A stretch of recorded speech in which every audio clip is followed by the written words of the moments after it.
தந்தை மகன் தூயாவியாரின் பெயராலே.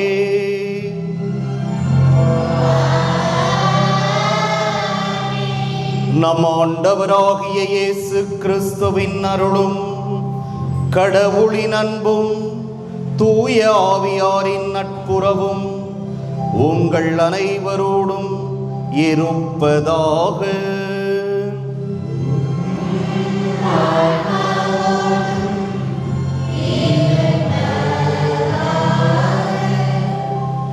இறையேசுவின் பிரியமான சகோதர சகோதரிகளே, இன்று நம் தாய் திரு அவை ஆண்டின் பொதுக்காலம் 19ஆம் ஞாயிறை சிறப்பிக்கின்றது. இன்றைய வழிபாடு ஒவ்வொரு நாளும் ஒவ்வொரு நிகழ்விலும் நம்மோடு உறவாட வரும் இறைவனை எதிர்கொள்ள எப்போதும் விழிப்பாகவே இருக்க வேண்டும் என்ற மைய கருத்தை முன்வைக்கின்றது. அன்புக்காக தாய் காத்திருப்பது போல, நட்புக்காக நண்பன் காத்திருப்பது போல, தொண்டனுக்காக தலைவன் காத்திருப்பது போல, காதலிக்காக காதலன் காத்திருப்பது போல நிறைவான வாழ்வு பெற நாம் எல்லா சூழ்நிலைகளிலும் விழிப்புடன் காத்திருக்கவும் செயல்படவும் அழைப்பு விடுக்கின்றது. ஆனால் இந்த பரபரப்பான இவ்வுலகில் நம் நாட்டை பற்றி, நம் வீட்டை பற்றி, ஏன் நம்மை பற்றி ஒரு விழிப்புணர்வு நம்மிடம் உள்ளதா? காலத்தை தள்ள வேண்டும் என நினைப்பவர்கள் சோம்பேறிகள். ஆனால் வெல்ல வேண்டும் என்று நினைப்பவர்கள் எப்போதும் விழிப்பாகவே இருப்பார்கள்.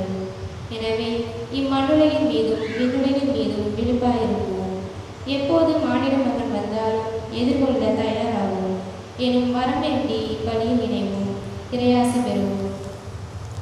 அன்புமிக்க சகோதர சகோதரிகளே, நம் திருமுழுக்கின் நினைவாக நம்மீது தெளிக்கப்படும் தமது படைப்பாகிய இத்தண்ணீரை புனிதப்படுத்தி அருளுமாறு நம் கடவுளாகிய ஆண்டவரை கெஞ்சி மன்றாடுவோமாக. அவரே நமக்கு உதவி அளித்து நாம் பெற்றுக்கொண்ட தூய ஆவிக்கு உண்மை உள்ளவர்களாய் நிலைத்திருக்க அருள்வாராக. என்றென்றும் உள்ள எல்லாம் வல்ல இறைவா, வாழ்வின் ஊற்றும் தூய்மையின் தொடக்கமுமான தண்ணீரின் வழியாக மக்கள் புனிதம் அடைந்து நிலை வாழ்வின் கொடையை பெற வேண்டும் என்று திருவுளமானீர். இத்தண்ணீரை புனிதப்படுத்தியருள உம்மை வேண்டுகிறோம். ஆண்டவரே, உமது நாளாகிய இன்று உமது அருட்காவலை பெற விரும்புகிறோம். வாழ்வழிக்கும் உமது அருளின் ஊற்றினை எம்மில் புதுப்பித்தருளும். இத்தண்ணீரினால் எங்கள் உள்ளத்தையும் உடலையும் தீமை அனைத்திலிருந்தும் காத்தருள்வீராக. இவ்வாறு நாங்கள் தூய இதயத்துடன் உம்மை அணுகி வரவும் உமது மீட்பை பெற்றுக்கொள்ளவும் தகுதி பெறுவோமாக. எங்கள் ஆண்டவராகிய கிறிஸ்து வழியாக உம்மை மன்றாடுகின்றோம். எல்லாம் வல்ல இறைவா, தண்ணீர் வளம் பெற அதில் உப்பிட வேண்டும் என்று இறைவாக்கினர் எலிசா வழியாக கற்பித்தீர். உமது படைப்பு பொருளாகிய இந்த உப்பை பரிவிரக்கத்துடன் புனிதப்படுத்தியருள உம்மை தாழ்மையுடன் வேண்டுகிறோம். ஆண்டவரே, உப்பு கலந்த தண்ணீர் தெளிக்கப்படும் இடமெல்லாம் தீயோனின் தாக்குதல் அனைத்தும் தோல்வியுறச் செய்வீராக. உம் தூய ஆவியார் உடனிருந்து எங்களை இடையராது காத்தருள்வாராக. எங்கள் ஆண்டவராகிய கிறிஸ்து வழியாக உம்மை மன்றாடுகின்றோம்.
எல்லாம் வல்ல இறைவனும் பாவங்களிலிருந்து நம்மை தூய்மைப்படுத்துவாராக.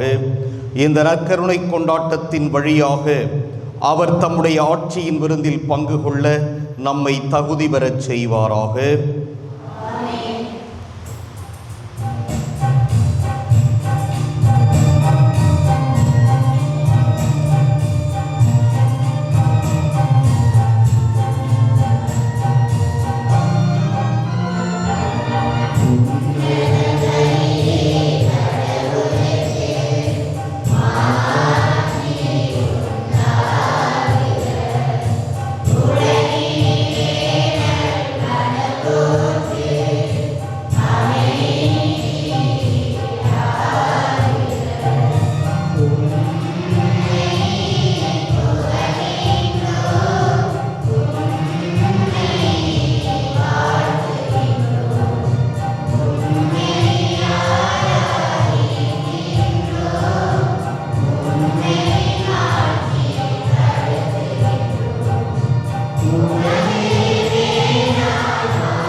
மன்றாடுவோமாக. என்றென்றும் உள்ள எல்லாம் வல்ல இறைவா,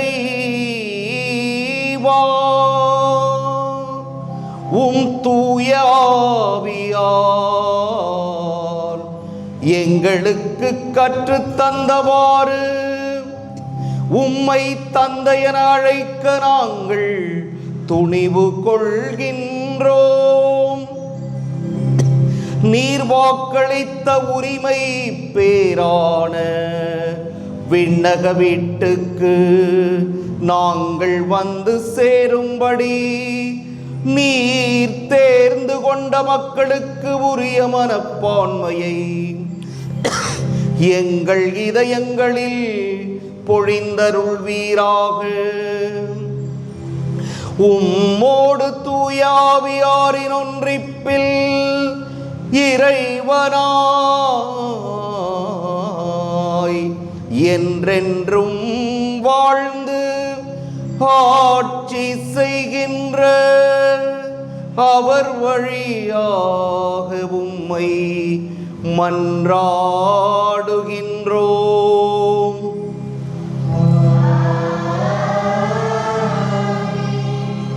நீக்கப்படுவார். நீதிமான்கள் என்றென்றும் கடவுளை போற்றி துதிப்பார்கள். இத்தகைய வாழ்க்கைக்கு நம்பிக்கையோடும் சாலமோனின் ஞான நூலின் வார்த்தைகளுக்கு செவி சாய்ப்போம். முதல் வாசகம். எங்கள் பகைவர்களை நீர் தண்டித்த அந்த ஒரே செயலால் உம்மிடம் எங்களை அடைத்து பெருமைப்படுத்தினேர். சாலமோனின் ஞான நூலிலிருந்து வாசகம். அதிகாரம் 18, திருவசனங்கள் 6 முதல் 9. எகிப்து நாட்டில் தாங்கள் நம்பியிருந்த வாக்குறுதிகளை தெளிவாக அறிந்து அவற்றில் மகிழ்ந்திருக்கும்படி அந்த இரவு எங்கள் மூதாதையருக்கு முன்னறிவிக்கப்பட்டது. நீதிமான்களின் மீட்பையும் அவர்களுடைய பகைவர்களின் அழிவையும் உம் மக்கள் எதிர்பார்த்து கொண்டிருந்தார்கள். எங்கள் பகைவர்களை நீ தண்டித்த அந்த ஒரே செயலால் உம்மிடம் எங்களை அழைத்து பெருமைப்படுத்தினேன். நல்லவர்களின் தூய மக்கள் மறைவாக பழி செலுத்தினார்கள். நன்மைகளையும் இடர்களையும் ஒன்று போல பகிர்ந்து கொள்வார்கள் என்னும் இறை சட்டத்திற்கு அவர்கள் ஒருமித்து உடன்பட்டார்கள். மூதாதையர்களின் புகழ்பாக்கள் அதே வேளையில் பாடிக்கொண்டிருந்தார்கள். ஆண்டவர் வழங்கும் அருள்வாக்கு.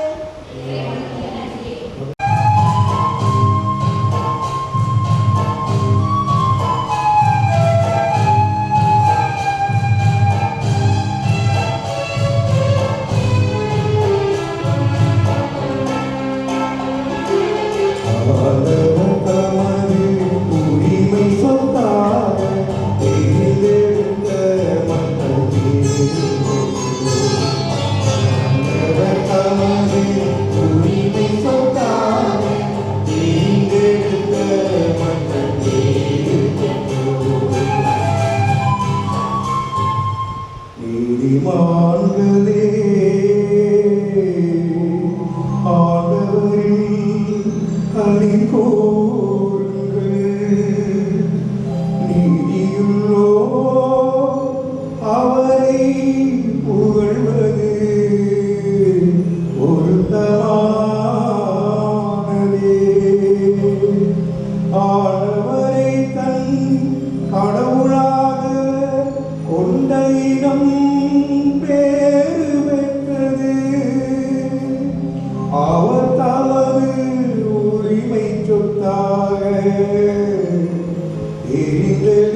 உம்மையே நாங்கள் நம்பியிருப்பதா உமது பேரன்பு எங்கள் மீது இருப்பதா.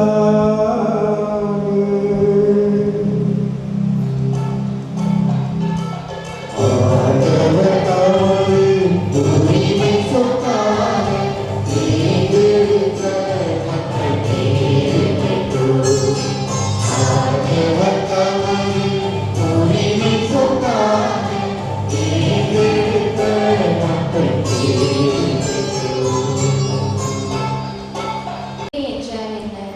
நம்பிக்கை கொண்டு வாழ்ந்த பழைய உடன்படிக்கை மாந்தர்களின் வாழ்வு உயர்வு பெற்றது எப்படி? இத்தகையவர்களுக்கு கடவுள் தமது வாக்குறுதியை கொடுத்து அவர்களை எப்படி உயர்த்தினார் என்பதை கூறும் இவ்வாசகத்திற்கு கவனமுடன் செவிசாய்ப்போம். இரண்டாம் வாசகம். எதிர்நோக்கி இருந்த நகரை திட்டமிட்டவரும் கட்டியவரும் கடவுளே. எபிரேயருக்கு எழுதப்பட்ட திருமுகத்திலிருந்து வாசகம். அதிகாரம் 11 இறை வசனங்கள் 1 தொடங்கி 2 முடிய, மேலும் 8 தொடங்கி 19 முடிய. சகோதர சகோதரிகளே, நம்பிக்கை என்பது நாம் எதிர்நோக்கி இருப்பவை கிடைக்கும் என்னும் உறுதி. கண்ணுக்கு புலப்படாதவை பற்றிய ஐயமற்ற நிலை. இந்த நம்பிக்கையால் தான் நம் மூதாதையர் நற்சான்று பெற்றனர். ஆபிரகாம் தாம் அழைக்கப்பட்ட போது கீழ்ப்படிந்து உரிமை பெயராக பெறவிருந்த இடத்திற்கு சென்றதும் நம்பிக்கையால் தான். தாம் எங்கே போக வேண்டும் என்று தெரியாதிருந்தும் அவர் புறப்பட்டு சென்றார். வாக்களிக்கப்பட்ட நாட்டில் அவர் குடியேறி ஓர் அந்நியரை போல் வாழ்ந்தது நம்பிக்கையினாலேயே. அதே வாக்குறுதிக்கு உடன் உரிமையாளர்களான ஈசாக்குடனும் யாக்கோப்புடனும் அவர் கூடாரங்களில் கூடியிருந்தார். ஏனெனில் அவர் அசையாத அடித்தளமுள்ள ஒரு நகரை எதிர்நோக்கி இருந்தார். அதை திட்டமிட்டவரும் கட்டியவரும் கடவுளே. ஆபிரகாம் வயது முதியவராயும் சாரா கருவுரை இயலாதவராயும் இருந்த போதிலும் அவர் ஒரு தந்தையாவதற்கான ஆற்றல் பெற்றதும் நம்பிக்கையால் தான். ஏனெனில் வாக்களித்தவர் நம்பிக்கைக்குரியவர் என அவர் கருதினார். இவ்வாறு உயிரற்றவர் போல் இருந்த இந்த ஒருவரிடமிருந்து வானத்தில் உள்ள திரளான விண்களைப் போலவும் கடற்கரையில் உள்ள எண்ணிறந்த மணலைப் போலவும் கணக்கற்ற மக்கள் பிறந்தனர். இவர்கள் எல்லாம் நம்பிக்கை கொண்டவர்களாய் இருந்தார்கள். வாக்களிக்கப்பட்டவற்றை அவர்கள் பெறவில்லை எனினும் தொலைவில் அவற்றை கண்டு மகிழ்ந்தார்கள். இவ்வுலகில் தாங்கள் அந்நியர் என்பதையும் தற்காலிக குடிகள் என்பதையும் ஏற்றுக்கொண்டார்கள். இவ்வாறு ஏற்றுக்கொள்வோர் தம்முடைய தாய் நாட்டை தேடிச் செல்வோர் என்பது தெளிவு. தாங்கள் விட்டு வந்த நாட்டை அவர்கள் நினைத்துக் கொண்டிருக்கவில்லை. அப்படி நினைத்திருந்தால் திரும்ப செல்ல அவர்களுக்கு வாய்ப்பு கிடைத்திருக்கும். ஆனால் அவர்கள் சிறப்பான ஒரு நாட்டை, அதாவது விண்ணக நாட்டையே நாடுகிறார்கள். அதனால்தான் கடவுளும் தம்மை அவர்களுடைய கடவுள் என்று அழைத்துக் கொள்ள வெட்கப்படவில்லை. அவர்களுக்கென ஒரு நகரை ஆயத்தப்படுத்தியுள்ளார். ஆபிரகாம் சோதிக்கப்பட்ட போது ஈசாக்கை பலியிட துணிந்தது நம்பிக்கையினால் தான். ஈசாக்கின் மூலமே உன் வழிமரபு விளங்கும் என்ற வாக்குறுதியை அவர் பெற்றிருந்த போதிலும் அவர் தம் ஒரே மகனை பலியிட முன்வந்தார். ஏனெனில் இறந்தவரை கடவுள் உயிரோடு எழுப்ப வல்லவர் என்பதை அவர் உணர்ந்திருந்தார். எனவே அவர் தம் மகனை மீண்டும் பெற்றுக்கொண்டார். பின்பு நடக்க இருந்ததற்கு இது ஓர் அறிகுறி. இது ஆண்டவர் வழங்கும் அருள்வாக்கு.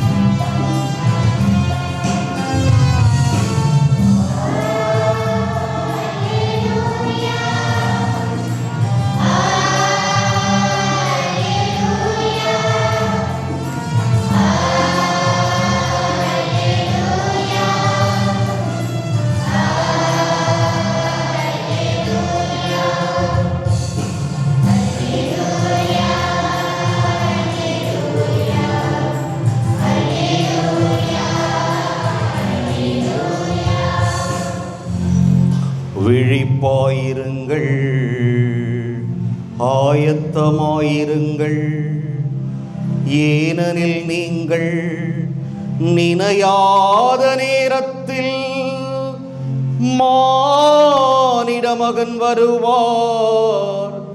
அல்லேலூயா.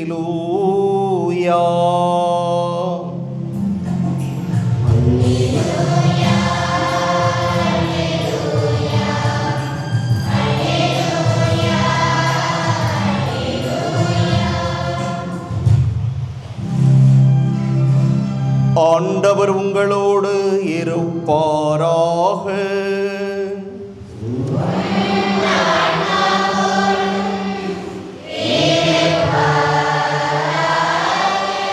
லூக்கா எழுதிய தூய நற்செய்தியிலிருந்து வாசகம்.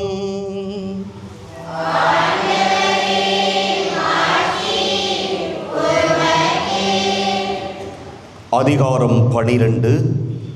இறைவாக்குகள் 35 தொடக்கம் 40 இறுதியாக. அக்காலத்தில் இயேசு தம் சீடருக்கு கூறியது, உங்கள் இடையை வரிந்து கட்டிக்கொள்ளுங்கள், விளக்குகளும் எரிந்து கொண்டிருக்கட்டும். திருமண விருந்துக்கு போயிருந்த தம் தலைவர் திரும்பி வந்து தட்டும்போது உடனே அவருக்கு கதவை திறக்க காத்திருக்கும் பணியாளருக்கு ஒப்பாய் இருங்கள். தலைவர் வந்து பார்க்கும்போது விழித்திருக்கும் பணியாளர்கள் பேறு பெற்றவர்கள். அவர்தம் இடையை வரிந்து கட்டிக்கொண்டு அவர்களை பந்தியில் அமரச் செய்து அவர்களிடம் வந்து பணிவிடை செய்வார் என உறுதியாக உங்களுக்கு சொல்கிறேன்.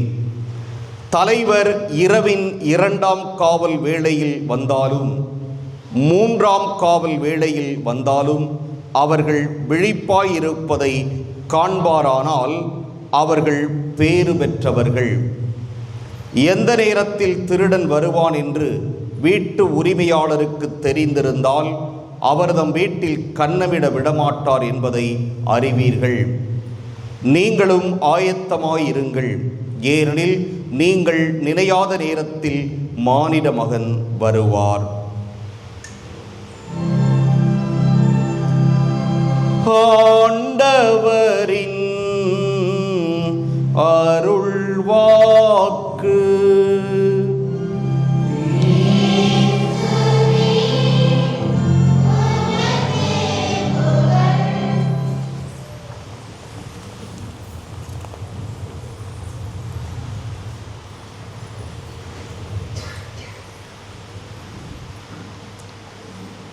இன்றைய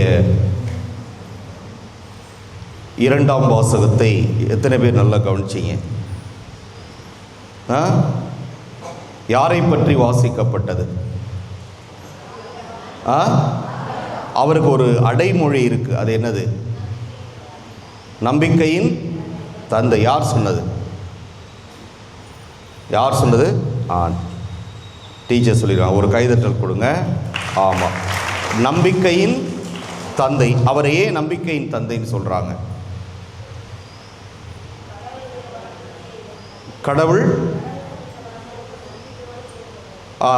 கடவுளுடைய வாக்குறுதிகளுக்கு, யாருடைய வாக்குறுதிகளுக்கு? கடவுளுடைய வாக்குறுதிகளுக்கு நம்பிக்கையோடு செயல்பட்டார். இதுதான் ரொம்ப முக்கியம். இன்றைக்கு நிறைய பேர் மனிதர்கள் வாக்குறுதிகள் கொடுக்கிறார்கள். அதை எங்கே பறக்க விடுகிறார்கள்? எங்கே? நிறைய பேர் சொல்லுவாங்க, யாராவது ஏதாவது சொன்னால், நீ சொல்கிறத நான் எதில் தான் எழுதி வைக்கணும்? ஓடுற தண்ணியில் தான் எழுதி வைக்கணும்பாங்க. அப்படின்னா என்ன அர்த்தம்? நீ சொல்கிற எதையும் நாங்கள் நம்ப மாட்டோம். ஏன்னா சுத்தமான செக்கில் ஆட்டின உருட்டு சொல்லுவாங்கள்ல, உருட்டாதரான்னு சொல்லுவாங்கள்ல. ஏன்னா பேச்சுக்கும் செயல்பாட்டுக்கும் சம்மந்தமே இருக்காது. நிறைய பேருக்கு வெறும் பொய்யா பேசி பேசி உருட்டி வாயிலேருந்து வர்றது எல்லாமே பொய்யா இருக்கும். ஏன்னா அவங்களுக்கு இது ஒரு பொய்ங்கிற அந்த ஒரு உணர்வே செத்து போச்சு அவங்க ரத்தத்தில். அதனால எதை பேசினாலும் பொய்யா பேசுவாங்க. எப்பாவது பொய் பேசுகிறவங்க, அப்பப்போ பொய் பேசுகிறவங்களுக்கு ஐயோ இது பொய்யாச்சே, தெரிஞ்சு போச்சுன்னா நமக்கு மானம் போயிருமே, நமக்கு அசிங்கமாக போயிருமே, நாளைக்கு நம்மளை மதிக்க மாட்டாங்களே, ஏன்னா சொல்லும் செயலும் ஒத்து போகலைன்னா நாய் கூட மதிக்காதே அப்படின்னு ஒரு சில பேர் நினைப்பாங்க. ஆனால் எருவு மாட்டில் மழை பெஞ்ச மாதிரி எதுக்குமே கவலைப்படாதவங்க விட்டு தள்ளுவாங்க பாருங்க பொய்யா. ஏன்னா பொய் சொல்லி வாழ்ந்ததுனால அவங்க பேசுகிறது எல்லாமே அவங்களுக்கு நியாயமாகப்படும். அது ஒரு மனசில் கொஞ்சம் கூட ஒரு உறுத்தலையே அவங்களுக்கு அது ஏற்படுத்தாது. ஏன்னா அவங்க வாழ்கிற விதமே பொய் சொல்லியே வாழ கற்றுக்கணும். அப்படி தண்ணிப்பட்ட பாடம் வரும். நம்மளாம் பொய் பேசுகிறதுக்கு என்ன செய்யணும், கொஞ்சம் யோசிக்கணும். அப்படி தானே? ஏதாவது ஒன்று மாற்றி சொல்கிறதுக்கு என்ன செய்யணும், இப்படி யோசிக்கணும். சில பேருக்கு நாக்கில் நுனியில் நிற்கும், பட்டுன்னு வரும் போய். அவங்க வார்த்தையை தான் நம்ம என்ன சொல்லுவோம், நீ சொல்கிறத நான் எதில் எழுதி வைக்கணும், ஓடுற தண்ணிலாம் இப்போ சொல்கிறது கிடையாது, ஓடுற அருவியில் எழுதி வைக்கணும். ஏன்னா தண்ணியாவது கொஞ்சம் மெதுவாக போகும், ஆனால் அருவியிலேருந்து ஊற்றுற தண்ணி ரொம்ப ரொம்ப ஃபாஸ்ட்டாக போயிடும். அதனால் சொல்லும் செயலும் ஒத்து போக வேண்டும். நம்ம பேசுகிறது மற்றவர்களுக்கு நம்பிக்கையை ஏற்படுத்த வேண்டும். இவன் சொன்னால் கரெக்டாக இருக்கும், இந்த பொண்ணு சொன்னால் கரெக்டாக இருக்கும், இவங்க சொல்கிறது கரெக்டாக இருக்கும், பொய் பேச மாட்டாங்க, நம்பலாம், அவர்களுடைய வார்த்தையை மதிக்கலாம். எப்படி இந்த ஒரு உணர்வு நம்மிடம் இருக்க வேண்டும். நம்ம சொன்னால் மற்றவங்க நம்பணும். இதே மாதிரி நம்ம எத்தனையோ மனிதர்கள் நம்ம சந்திச்சிருக்கோம். நம்ம ஒவ்வொருத்தரையும் யோசிச்சு பார்ப்போம், நம்ம சொன்னால் மற்றவங்க எந்த அளவுக்கு நம்முடைய வார்த்தையை நம்புவாங்க, நீங்களே யோசிச்சு பாருங்கள். எனவே ஆண்டவருடைய வாக்குறுதி முழுமையாக நம்பினார். யாரு? ஆபிரகாம். அதனால தான் அவரை என்ன பேர் சொல்லி அழைக்கிறோம், விசுவாசத்தின் தந்தை, நம்பிக்கையின் தந்தை என்று நாம் அழைக்கிறோம். காரணம், நிறைய பேர் சொன்னார், கடவுள் செய்வாரா தெரியாது, அதை சொன்னாங்க, செய்வாரா தெரியாது. ஆனால் ஆண்டவர் சொன்னால் அவர் அதை செய்வார். முதல் வாசகத்தில் பார்ப்போம். இந்த 2வது வாசகத்துக்கு போகிறதுக்கு முன்னாடி பாருங்க, கடவுள் சொல்றாரு, எகிப்து நாட்டில் தாங்கள் நம்பியிருந்த வாக்குறுதிகளை தெளிவாக அறிந்து அவற்றில் மகிழ்ந்திருக்கும்படி அந்த இரவு எங்கள் மூதாதையருக்கு முன்னறிவிக்கப்பட்டது. அப்படின்னா என்ன அர்த்தம், நான் ஒரு வாக்கு கொடுத்தேன், அதை நினைச்சு நீங்க சந்தோஷமா இருங்க அப்படின்னா என்ன அர்த்தம், அது உங்களுக்கு நடக்க போகுது. அந்த வாக்குறுதிகளை நான் உங்களுக்கு நிறைவு செய்ய போகிறேன், எனவே அதில் மகிழ்ந்து திளைத்திருங்கள் என்று அவர்களுக்கு முன்னறிவிக்கப்பட்டது. அப்போ உங்களுக்கு நான் வாக்குறுதி கொடுத்தேன், நீங்கள் அந்த நம்பிக்கையில் தான் அந்த அடிமைத்தனத்தில் இருந்து விடுதலை பெற வேண்டும் என்று நீங்கள் முனைப்போடு அதிலே செயல்பட்டீர்கள். அவ்வாறு முனைப்போடு செயல்படுகின்ற பொழுது உங்களுடைய வாழ்க்கையிலே பல நேரங்களிலே தொய்வு ஏற்பட்டது, பல நேரங்களிலே சோர்வு ஏற்பட்டது. அவ்வாறு தோல்விகள், சோர்வு, தொய்வு ஏற்பட்ட பொழுதெல்லாம் நீங்கள் என் மீது ஒரு வெறுப்பை கொண்டிருந்தீர்கள், என்னை மறுதலிக்க ஆரம்பித்தீர்கள். ஆனால் நீங்கள் கவலைப்பட வேண்டாம், நான் உங்களுக்கு வாக்குறுதி கொடுத்திருக்கிறேன், அதை என் உயிரை கொடுத்தாவது நான் காப்பாற்றுவேன் என்று அந்த வாக்குறுதியிலே நீங்கள் திளைத்திருக்கும்படி, மகிழ்ந்திருக்கும்படி என்ற ஒரு வார்த்தை சொல்லப்படுது. இந்த மகிழ்ந்திருக்கும்படி நீங்கள் அந்த இரவு முழுவதும் ரொம்ப சந்தோஷமாக இருங்க, உங்களுக்கு அந்த வாக்குறுதி நிறைவேறப் போகிறது என்ற நம்பிக்கையை ஆண்டவர் கொடுக்கிறார். அவர்கள் நம்பினார்கள், அதே போன்று அவர்களுக்கு கிடைத்தது. இங்கே பார்க்கிறோம், ஆபிரகாம் அவர் அழைக்கப்படுகிறார். உரிமை பேராக பெறவிருந்த இடத்திற்கு அவரை இறைவன் போகச் சொல்லுகிறார். கண்ணை கட்டி காட்டில் விட்ட மாதிரி இருந்துச்சு, ஆனாலும் அவர் செல்கிறார். காரணம் நம்பிக்கையினால் தான். அந்த இறைவன் கொடுத்த நம்பிக்கையினால் அவர் புறப்பட்டு சென்றார் என்று சொல்லப்படுகிறது. அடுத்ததாக, வாக்களிக்கப்பட்ட நாட்டில் அவர் குடியேறி ஒரு அந்நியரை போல் வாழ்ந்தது நம்பிக்கையினாலே.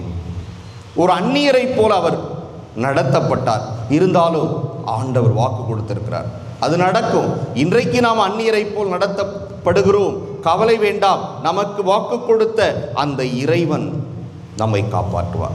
இது ரொம்ப ஹைலைட் என்ன அப்படின்னு பார்த்தீங்கன்னா, வயது முதிர்ந்தவர்களுக்கு என்ன தரேன்னு சொல்லி வாக்கு கொடுக்கிறார். என்ன தரேன்னு சொல்லி வாக்கு கொடுத்தார்? ஆபிரகாமுக்கும் சாராவுக்கும் வயது முதிர்ந்து விட்டது. அவங்களுக்கு என்ன இல்லை? குழந்தை இல்லை. அவங்களுக்கு அவர் வாக்கு கொடுக்கிறார். முதிர்ந்த வயதில் அவர்கள் குழந்தையை பெற்றார்கள். அதுவும் அவர்களது நம்பிக்கையினால்தான். அடுத்து அதை விட டாப் ஹைலைட் என்னன்னா, கொடுத்த அந்த ஒரே மகனை தந்தையாம் இறைவன் என்ன செய்ய சொல்லுகிறார்? பலியிடச் சொல்லுகிறார். எவ்வளவு கொடுமை பாருங்க. நம்பிக்கை வைக்கிறோம், கிடைக்குது, திரும்ப அதை இழக்கும் ஒரு அபாயம், இழக்கப் போகிறோம் என்கிற ஒரு சூழ்நிலை அவர்களுக்கு வருகிறது. இருப்பினும் அவர் சொல்லிட்டாரு, வாக்குறுதி கொடுத்துட்டார், அதை நாம் செய்வோம். காரணம், வாக்கு கொடுத்த இறைவன் அதை நமக்கு செய்து காட்டுவார் என்று தன்னுடைய ஒரே மகனையும் அவர் பலியிட துணிந்தார் என்றால் அதுவும் நம்பிக்கையினால்தான் என்று இந்த நம்பிக்கை நம்பிக்கை நம்பிக்கை என்று இன்றைய இரண்டாம் வாசகம் கூறுகிறது. முதல் வாசகத்திலே எகிப்து நாட்டில் அடிமைகளாக இருந்த அவர்களுடைய நம்பிக்கையை பார்க்கிறோம். இங்கே ஆபிரகாமுடைய நம்பிக்கையை பார்க்கிறோம். எதற்காக இந்த ஞாயிற்றுக்கிழமை நமக்கு நம்பிக்கையை பற்றி நமக்கு சொல்லப்படுகிறது என்றால், நம்முடைய நம்பிக்கையை நாம் இதுபோன்ற இறை அடியார்களின் நம்பிக்கையோடு ஒப்பிட்டு பார்க்க வேண்டும் என்பதற்காகத்தான் இது நமக்கு கொடுக்கப்படுகிறது. காரணம், நற்செய்தியிலே ஆண்டவர் கூறுகிறார், நாம் எப்பொழுதும் தயாராக இருக்க வேண்டும், எப்பொழுதும் ஆயத்தமாக இருக்க வேண்டும். சொல்லுவாங்கள்ல வயசானவங்களா, எப்போ கடவுள் கூப்பிட்றாரோ போக வேண்டியதான், இப்போ கூப்பிட்டாலும் நான் போகிறதுக்கு ரெடியாக இருக்கேன் அப்படின்னு நிறைய பேர் சொல்லுவாங்க. அப்போ அந்த அளவிற்கு நம்முடைய வாழ்க்கை நம் கையில் இல்லை, அது இறைவன் கையில் இருக்கிறது நமக்கு என்பது தெரியும். இருப்பினும் அந்த இறைவனிடம் செல்வதற்காக நாம் எந்த அளவிற்கு தயாராக இருக்கிறோம்? உண்மையிலேயே அந்த நம்பிக்கை ஆபிரகாமைப் போல, அன்று அடிமைத்தனத்திலே இருந்தவர்களைப் போல அவர்களிடம் இருந்த அந்த நம்பிக்கை நம்மிடம் இருந்தால் நிச்சயமாக அவருடைய வார்த்தைகளுக்கு, வாக்குறுதிகளுக்கு நாம் செவிமடுத்திருந்திருக்க வேண்டும். அவ்வாறு இறைவனுடைய வார்த்தைகளுக்கு செவிமடுத்து நாம் எப்பொழுதும் அந்த அழைப்புக்கு தயாராக இருக்கிறோமா? இரவின் 3ஆம் காவல் வேளையில் வந்தாலும் 4ஆம் காவல் வேளையில் வந்தாலும் நாம் எப்பொழுதும் தயாராக இருக்கிறோமா என்ற கேள்வி நற்செய்தியிலே நம்மை பார்த்தும் எழுப்பப்படுகிறது. எனவே வீட்டு தலைவன், நம்மை படைத்தவன் தட்டுகின்ற பொழுது, நம்மை அழைக்கின்ற பொழுது நாம் அதற்கு தயாரான நிலையில் இருக்கிறோமா என்பதை சிந்தித்து பார்க்க இன்றைய ஞாயிறு நமக்கு அழைப்பு விடுக்கின்றது. எனவே அன்புக்குரிய சகோதர சகோதரிகளே, நம்முடைய நம்பிக்கை எப்படி இருக்கிறது? ஒரு சில சமயங்களில் சில பேர் சொல்லுவாங்க, கேட்பதற்கு ரொம்ப வேதனையாக இருக்கும். என்னன்னா, புதுநன்மை வாங்கும்போது படிக்கிறோம் ஒரே கடவுள், அப்படி தானே? என்னன்னு படிக்கிறோம்? அப்புறம் என்ன படிக்கிறோம்? அவரை தவிர வேறு கடவுள் இல்லை. அப்புறம் ஒரு சூழ்நிலை வருது, அப்படி வேற ஒரு தெய்வங்களை வழிபட ஆரம்பிக்கிறார்கள். அங்கே போகிறாங்க, இங்கே போகிறாங்க. கேட்கும்போது என்ன சொல்கிறாங்க? எல்லாம் ஒரே கடவுள் தானே, சாமி எல்லாம் ஒன்று தானே, கடவுள் எல்லாம் ஒன்று தானே என்று தாங்கள் செய்கிற தவறை, பாவத்தை நியாயப்படுத்திக் கொள்கிறார்கள். கடவுளை விட அறிவாளியாக இருக்கிறார்கள். எனவேதான் கடவுள் கொடுத்த அந்த வாக்குறுதியை விட தங்கள் கொடுக்கிற அந்த விளக்கம் உயர்ந்தது என்று நினைக்கிறார்கள். ஆற்றுல ஒரு கால், சேத்துல ஒரு கால். அன்னாள் கோயிலுக்கும் போய்க்குவோம், மற்ற கோயிலுக்கு நாங்கள் போய்க்குவோம். இங்கேயும் மெழுகுதிரி வாங்கி வச்சுக்குவோம், அங்கேயும் மெழுகுதிரி வாங்கி வச்சுக்குவோம். இங்கேயும் வேண்டுதல் செலுத்துவோம், அங்கேயும் வேண்டுதல் செலுத்துவோம். இங்கேயும் மாலை வாங்கி போடுவோம், அங்கேயும் மாலை வாங்கி போடுவோம். இதுவா படைத்த ஒரே கடவுளை நாம் விசுவசிப்பது? இதுவா நம்மை படைத்த உண்மை கடவுளுக்கு விசுவாசமாயிருப்பது? நம்மை பார்த்து, நீங்கள் விசுவாசத்தின் தந்தையாகிய ஆபிரகாமை பின்பற்றுகிறீர்களே, ஏதாவது ஒரு துளி விசுவாசம் உங்களுக்கு இருக்கிறதா என்று நம்மை பார்த்து கேட்டால் நாம் என்ன பதில் சொல்வது? நாம் என்ன பதில் சொல்ல முடியும்? உங்கள் ஒவ்வொருவரையும் பார்த்து இந்த கேள்வியை நீங்கள் கேட்டுக்கொள்ளுங்கள். எனவே விசுவாசம் என்பது ஆத்துல ஒரு கால், சேத்துல ஒரு கால் அல்ல. எப்பொழுதும் ஒரே கடவுள், அவர் கொடுத்த ஒரே மகன் இயேசு, அவர் நமக்கு விட்டு சென்ற தூய ஆவியார், இவர்கள் மட்டும்தான் மூவொரு கடவுள். ஆழ்வகையிலே மூவராக இருந்தாலும் இறைத்தன்மையில் ஒருவராக இருக்கிறார்கள். இவர்களை பின்பற்றுவதுதான் உண்மையான விசுவாசம். ஆமென். எழுந்து நின்று நம்முடைய விசுவாசத்தை அறிக்கையிடுவோம்.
அன்புக்குரியவர்களே, நம்முடைய தேவைகளை எல்லாம் மன்றாட்டுக்களாக ஆண்டவரிடம் எடுத்துரைப்போம்.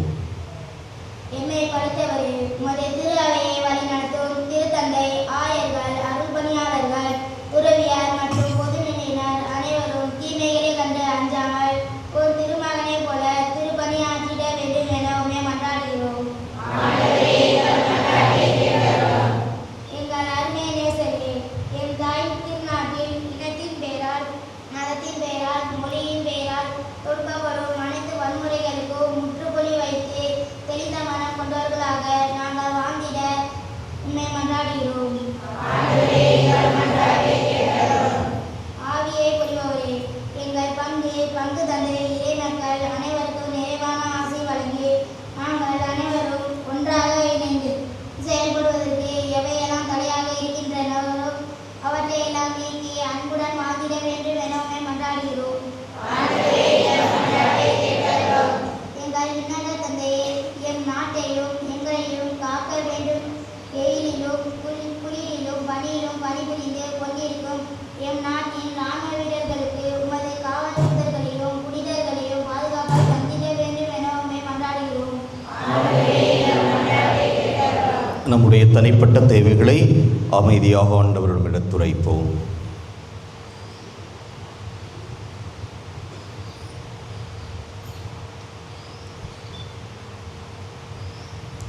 மன்றாடுவோமாக.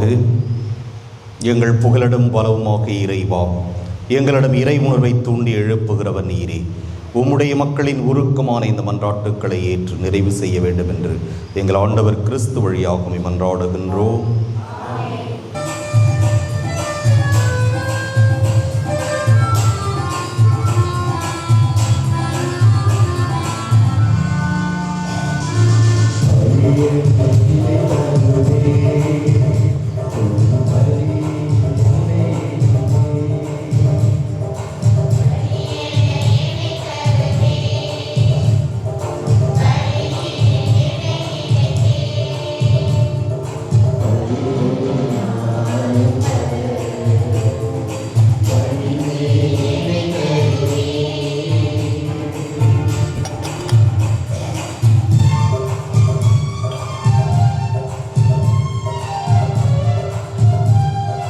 ஆண்டவரை அனைத்துலக நிறைவான வாழ்த்து பெறுவீராக. இந்த வல்லன்மை வெறும் தப்பத்தை பெற்றுள்ளோம். நிலத்து விளை மனித உழைப்பில் பயணமான தப்பத்தை கொடுக்கின்றோம். எங்களுக்கு வாழ்வழைக்கும் அப்பமாக மாறும் இறைவனது வாழ்த்து பெறுவாராக.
சகோதர சகோதரிகளே, என்னுடையதும் உங்களுடையதுமான இப்பலி எல்லாம் வல்ல தந்தையாக இறைவனுக்கு ஏற்றதாகும்படி மன்றாடுங்கள்.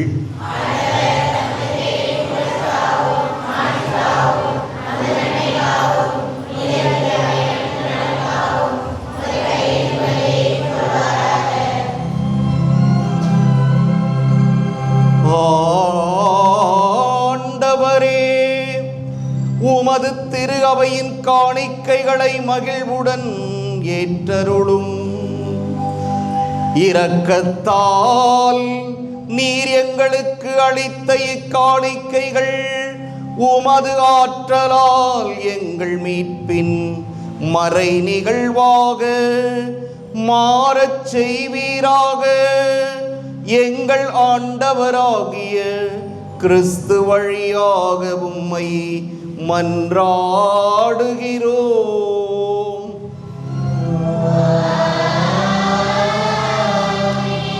ஆண்டவர் உங்களோடு இருப்பாராக.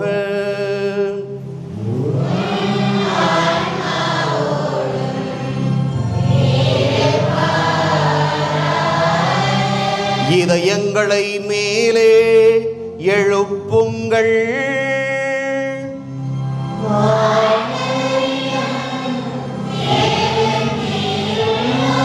நம் இறைவனாகிய ஆண்டவருக்கு நன்றி கூறுவோம்.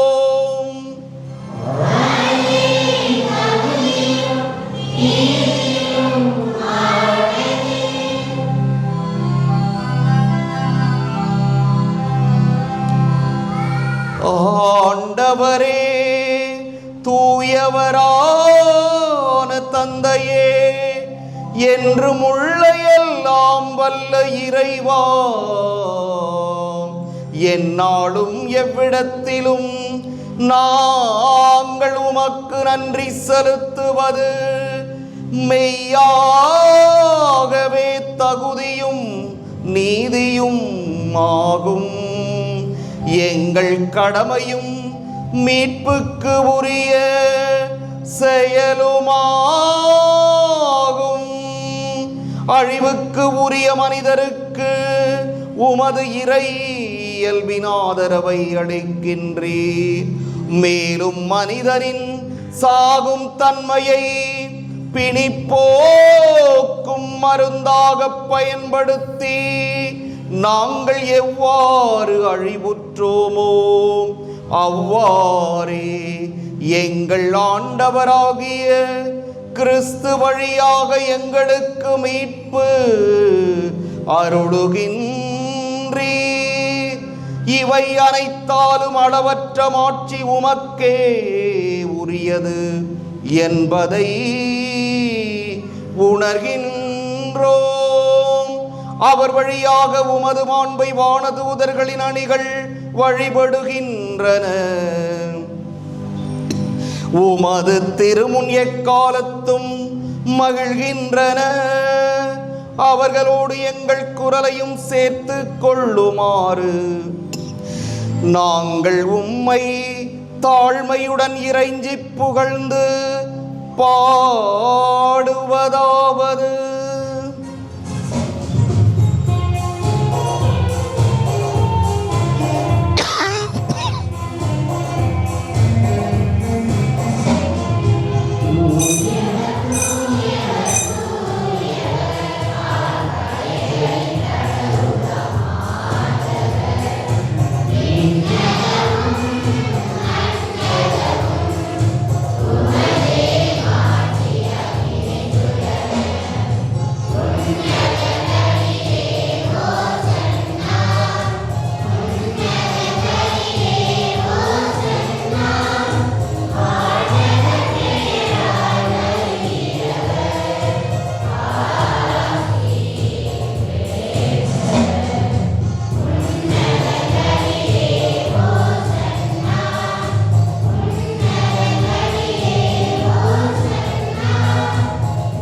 ஆண்டவரே நீர் மெய்யாகவே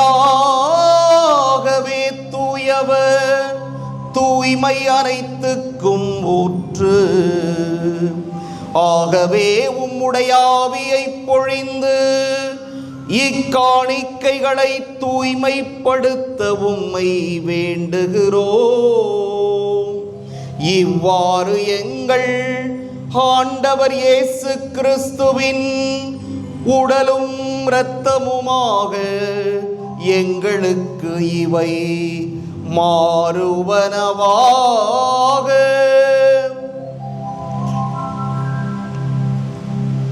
அவர் பாடுபட உளம் கனிந்து தம்மை கையளித்த போது அப்பத்தை எடுத்து நன்றி செலுத்தி அதை பிட்டு தம் சீடர்களுக்கு அளித்து கூறியதாவது, அனைவரும்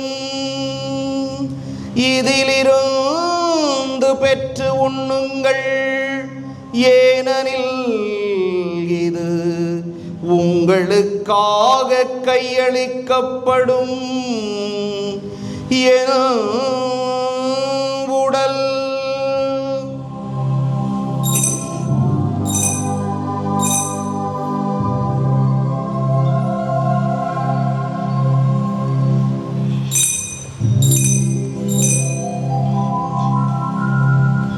அவ்வண்ணமே இரவு விருந்தை அருந்தியபின் கிண்ணத்தையும் எடுத்து மீண்டும் உமக்கு நன்றி கூறி தம் சீடர்களுக்கு அளித்து அவர் கூறியதாவது, அனைவரும் இதிலிருந்து பெற்று பருகுங்கள், ஏனெனில் இது புதிய நிலையான உடன்படிக்கைக்கு உரிய என் இரத்தத்தின் கிண்ணம். இது பாவ மன்னிப்புக்கென்று உங்களுக்காகவும் பலருக்காகவும் சிந்தப்படும். இதை என் நினைவாக செய்யுங்கள்.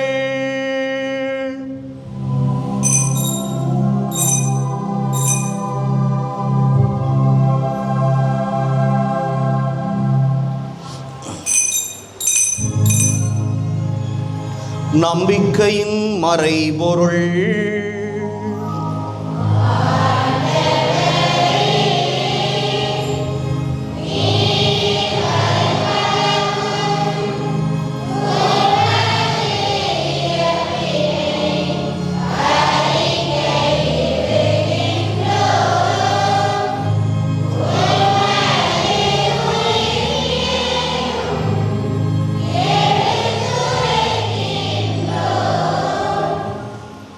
ஆகவே ஆண்டவரே, நாங்கள் கிறிஸ்துவின் இறப்பினையும் உயிர்ப்பினையும் நினைவு கூர்ந்து வாழ்வு தரும் அப்பத்தையும் மீட்பளிக்கும் கிண்ணத்தையும் ஒப்புக் கொடுக்கின்றோம்.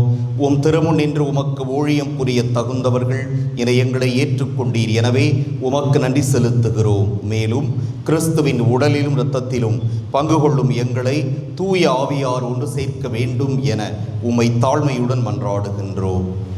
ஆண்டவரே, உலகெங்கும் பரவியிருக்கும் உமது திரு அவையை நினைவு கூர்ந்தருளும்.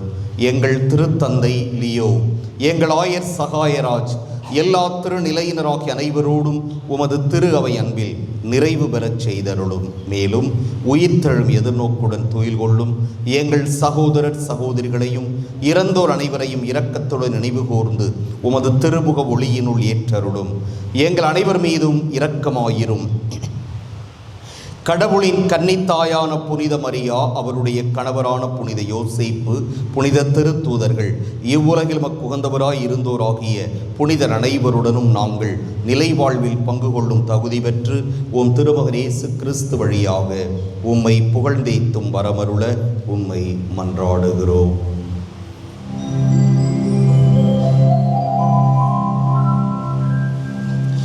இவர் வழியாக, இவரோடு, இவரில் எல்லாம் வல்ல இறைவனாகிய தந்தையே, தூய ஆவியாரின் ஒன்றிப்பில் எல்லா புகழும் மாட்சியும் என்றென்றும் உமக்கு உரியதே.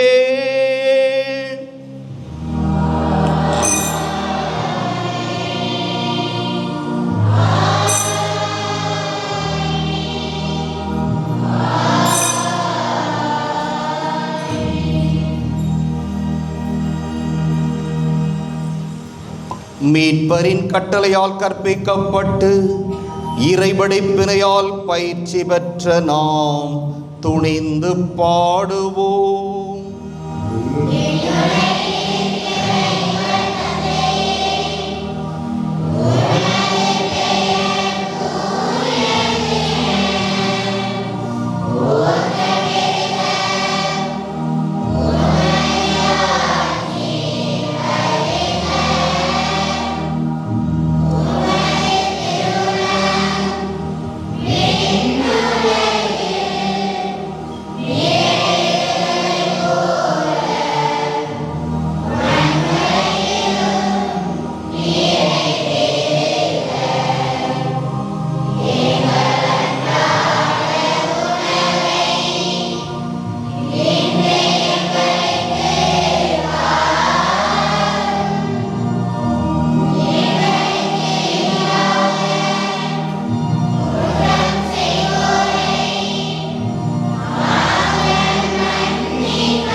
தீமை அனைத்திலிருந்தும் எங்களை விடுவித்து எங்கள் வாழ்நாளில் அமைதியை கனிவுடன் அருள உம்மை மன்றாடுகிறோம். உமது இரக்கத்தின் உதவியால் நாங்கள் பாவத்திலிருந்து எப்போதும் விடுதலை பெற்று யாதொரு கலக்கமுமின்றி நலமாயிருப்போமாக. நாங்கள் எதிர்நோக்கியிருக்கும் பேரின்பத்துக்காகவும் எம் மீட்பராகிய இயேசு கிறிஸ்துவின் வருகைக்காகவும் காத்திருக்கின்றோம்.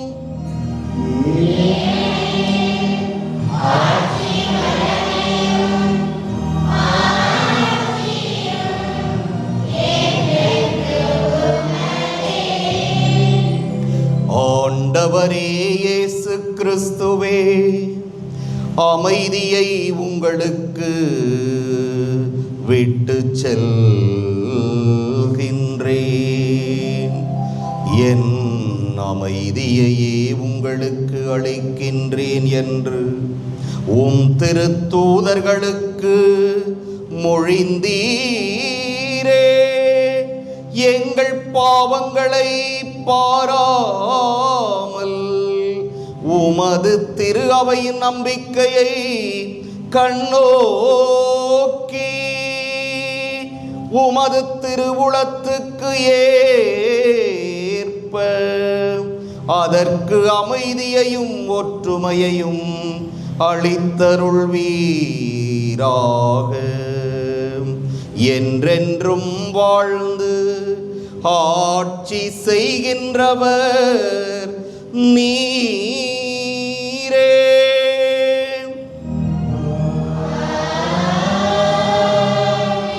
ஆண்டவருடைய அமைதி உங்களோடு என்றும் இருப்பதாக.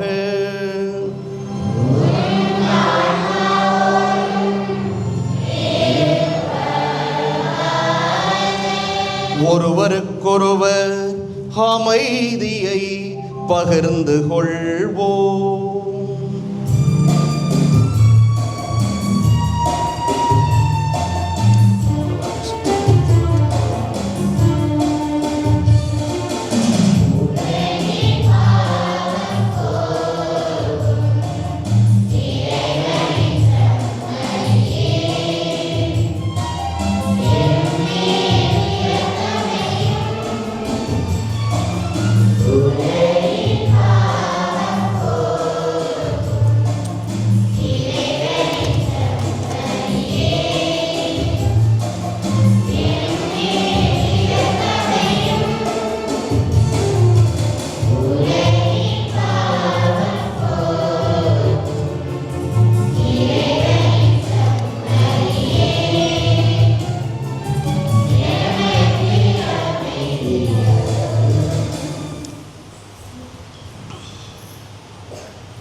இதோ இறைவனின் செம்மறி, இதோ உலகின் பாவங்களை போக்குபவர்.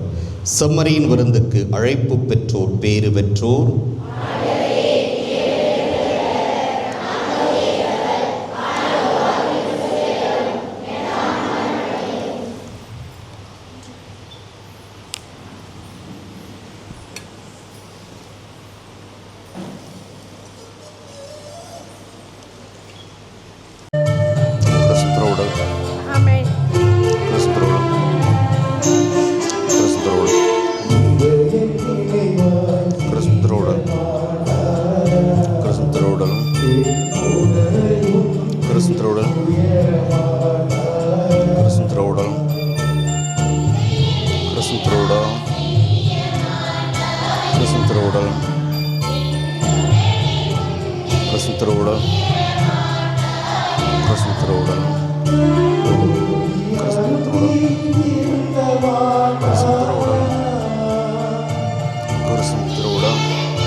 கிறிஸ்துவின் திருவுடல் கிறிஸ்துவின் திருவுடல் கிறிஸ்துவின் திருவுடல் கிறிஸ்துவின் திரு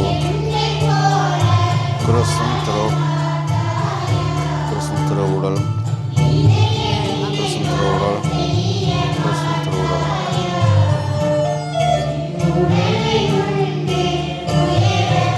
எருசலேமே, உயர்தர கோதுமையினால் உன்னை நிறைவடையச் செய்யும் ஆண்டவரை போற்றுவாயாக. மன்றாடுவோமாக. ஆண்டவரே, நாங்கள் உட்கொண்ட இத்திருவுணவு எங்களை உம்மோடு ஒன்றிக்கச் செய்து எங்களுக்கு மீட்பு அளிப்பதாக. அது எங்களை உமது உண்மையின் ஒளியில் உறுதிப்படுத்துவதாக. எங்கள் ஆண்டவராகிய கிறிஸ்து வழியாக உம்மை மன்றாடுகின்றோம்.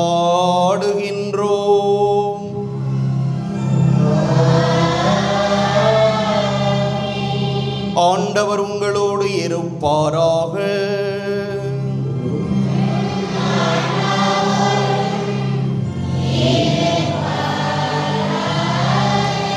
எல்லாம் வல்ல இறைவன் தந்தை, மகன், தூய ஆவியார் உங்கள் அனைவரையும் ஆசீர்வதிப்பாராக.